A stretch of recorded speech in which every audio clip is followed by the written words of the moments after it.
Objectif ya bokutani oyo efungwami samedi 14 octobre na salle de conférence ya Sénat tripartite entre Sensa, Seni pe gouvernement eza justement ya kobimisa pe ko évaluer processus électoral pe ko publier calendrier électoral oyo et koki ko mettre d'accord ba congolais nyonso surtout komema kimia na mboka mobimba. D'ailleurs, yango nde kutu ezalaki évoqué na ba discours ya ba animateur nyonso ya ba institution oyo misatu. Joseph Olengankoy ye a se félicité komona que malembe volonté ya feu Etienne Tshisekedi ezo kokisama d'abord na tenue ya dialogue tant cherché lobby pelelo na tenue ya ba élection talatina atalisi souci ya sensa mobimba ya ko contrôler malamu processus électoral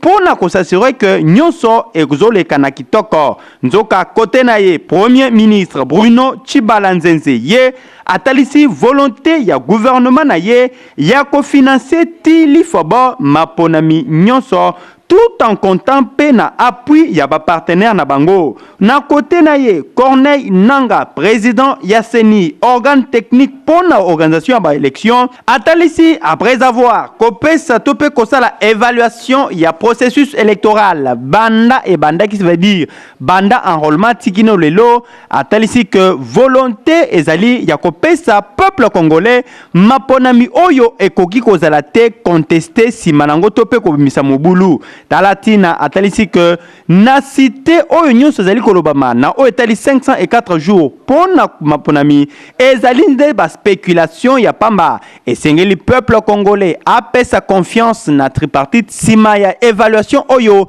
calendrier électoral ya mobimba ekopesa mana ma congolais nyonso po bazwa tope bapona bakambi na bango ya lobby.